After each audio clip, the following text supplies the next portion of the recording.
make sure you like this video and subscribe to Mike's, okay? Make sure if you don't subscribe to Mike, you're gonna have a fat forehead and a big hairline. Boom, I'm with the guy Max inside. Subscribe to him, make sure you do still. Best content coming out. You know how it is. Hello, welcome back to another video, people. Welcome back to the YouTube channel. Make sure you're smashing the likes and subscribing if you are new. And yeah, we might finally have a bit of transfer movement. And we are moving like a snail, a turtle. The memes of just going across the pavement, trying to get to our destination. I can't remember what film it's from. There's the gif from Over the Hedge. You know, that turtle guy that's trying to move and he just ain't moving. But at the same time, I wanted to see at least, at bare minimum, some advanced talks, and here we go. We've got that. We've got the advanced talks. A new goalkeeping target. I'm glad there's a new goalkeeping target. We're not just trying to sign people from the same league that we're already in, because that's jarring. West Ham are in advanced talks to sign Parma and Japanese goalkeeper Zion Suzuki. The 22-year-old appears to have emerged as a top keeper target, with talks have already started with the player for his agent. Now, obviously, I'm not one of these people that, you know, watches a comp and all of a sudden they're an expert on the player. So I have no idea who this guy is. I've not watched a Parma game in God knows how long. I can't remember the last time I watched a game from Parma, of all teams. Apparently, this guy's half Ghanaian and half Japanese. That alone, that's you gotta be some. That's a mad combo. So I feel like bro is just ready. Bro is just ready from that combo. But yeah, I'm glad we're trying to sign people that are not just in the Premier League. And the reason why I say that is because I literally discussed this on Alfie's channel yesterday about, was it Alfie's channel? No, it was actually on this channel. It was with Jay and Melon on yesterday's stream when we're talking about Prem proven players. When we usually discuss the term Prem proven, it's usually about mid-table Prem players that sign for another mid-table Prem team. Or it's someone that's been mid in the Premier League overall. Someone who's played in the Premier League before that's been mid. That's what usually is what is. That's the truth. That's the truth. I'm just being real with it, man. I'm just being real with it because it's being linked with James Trafford, Robert Sanchez, Aaron Ramsdale, cool Petrovic. That's the only keeper I liked that we were linked with in terms of all the Premier League options. But other than that, there weren't many. There weren't many that were good. So this Suzuki guy, I've never heard of before this. But I am hoping that we can get this over the line. Now, advanced talks is cool, but this is with advanced talks with his agent. West Ham haven't put in a bid in yet. They haven't put in a bid in yet, so there's no point really getting excited right now. I'm just gonna say I know we're desperate for a little bit of excitement to do with the transfer window. Don't get me wrong, so I am as well. But at the same time, like, come on, let's wait until we've got the ticks from ex-West Ham employee of him completing his medical and all this. Like, he's not even been scheduled yet. Like,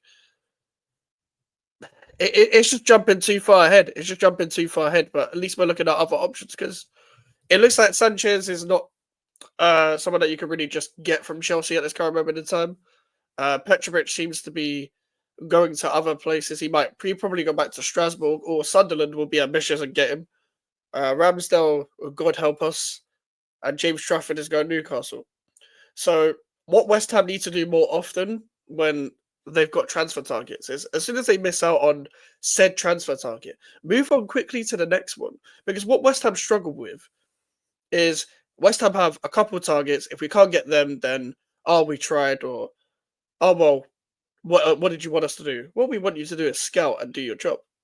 And this is a good example of scouting. Because, to be fair, the only keepers I really like that we're linked with is Petrovic and Hermansen before the Suzuki thing. I can't tell you whether Suzuki will be a good signing or not. I've seen a highlight of one save on Twitter that people keep reposting. That doesn't mean he's going to be a good player. I haven't spoken to anyone that watches Serie A or anything, but I'm sure I'll come with more of a rapport once that happens. But, for example, I would have taken Hermansen at West Ham. I would have taken a man to that West Ham. He seemed to be the top target because of the goalkeeping coach that we talked about a couple of weeks ago. Before that, we're going to get over the line next to Graham Potter. Pardon me. But it looks like we've got a couple of targets. I feel like it's either going to be the Suzuki guy or we'll really advance for Hermansen. But what I really hope we don't do is that I remember ex-West Ham employees saying that West Ham are looking for a loan to buy sort of deal with the goalkeeping aspect. And I'm sorry, but you shouldn't be looking for a loan to buy really unless it's someone that's like not that important or you're very broke. Because if it's a starter, especially when it's a position down the spine of the whole team as well, you can't be doing all of that. You can't be doing all of that, trying to do a loan to buy with a goalkeeper. You see, if you're Leicester, Palmer, Southampton, Chelsea, nobody wants to hear all of this loan to buy nonsense. They want the money up front. Everyone else has got PSR problems. What do you expect? What do you expect to do when you're actually going for these keepers? Don't just go up to them and be like, bruv, loan to buy, we'll pay you the money next year. They want the money up front. Just go and pay it. Just go and pay it. And we're in July now, so there's no excuse of, we can't pay it. It's a new PSR year, so I'm not really trying to hear all of that. I'm not trying to hear the sell to buy nonsense. Clearly, we don't need to sell to buy. Because we're going for players whilst the Kudus thing hasn't happened yet. And what this club have probably tried to do is wait until the Kudus thing happens so they can actually spend and have that excuse. But because the Kudus thing ain't advancing, they're like, all right, fine, we'll go and sign some players. It's getting to July. We're a couple weeks away from pre-season. Let's go and sign some players. That's the truth. And pre-season isn't that far away. By the summer series, I need 3 signings minimum. Minimum 3. We probably won't. We probably won't have 1 still. We'll probably take long with this Suzuki thing and the Malik Diouf thing, which I don't know if it's still happening or not, but there seems to be a gap in valuation as well. But goalkeeper, left wing back, or left back, cool, whatever. If you can get a 2 centre backs, if again the Mavropanos goes, I guess that makes sense. A right back because we need depth. A left back because Emerson's leaving. Couple midfielders and a striker. Cool. I'll be happy with it to an extent, and a goalkeeper.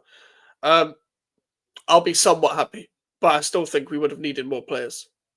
I want to see how the youth players get along in pre-season as well, because maybe they can plug in a few gaps that maybe we don't need to go for in the transfer market, and that'll save us a bit of money so we can go for other positions. But other than that, that's it from me, sort of thing, when it comes to the transfer window. Because as I mentioned before, in terms of starting or squad players, if we're including both of the aspects, we definitely need players in every single position. Like I've said this multiple times. Because also there's going to be players that are going to want to leave regardless, but there's players that need to leave. Like especially in the midfield area. Because midfield area is horrible. That's why we keep losing games, because of the midfield battle. I need to see us linked with midfielders. If you can get 2 midfielders that to buy, for example, and then you already have Freddie Potts there, for example, or Lewis Orford can maybe push, then I'm happy with that. I don't want to see Alvarez, Ward-Prowse, like Rodriguez needs to go as well. I don't actually have anything against the guy, but he's just not the level. Andy Irving needs to go as well. Don't need to see him. I don't think he's a bad player either, but we don't need to see Andy Irving. So I know we've got a lot of midfielders already, but most of them are shit. In fact, all of them are shit. Like, in terms of the senior players, all of them are shit. So go and do your job, West Ham United. Go and do your job. So with the Suzuki thing, this needs to be the start. This needs to be the start of intent. You need to get this done in the next week. But also don't just focus on one deal at one time. I hate this shit where it comes like, oh, let's focus on one transfer at one time, bro. You've got so many people in the staff. You can get more than one transfer done at the same time. We literally did this last year. We were getting deals done everywhere. We had Fulcrook, Rodriguez, and Somerville done in a shorter space of time. Very close to each other. Like, regardless, show some intent, whether you like the targets or not. Make sure to like the video. Make sure to subscribe if you are new. Social media is in the description if you want to follow me. And email for any inquiries. I'll see you guys later. Take care and peace.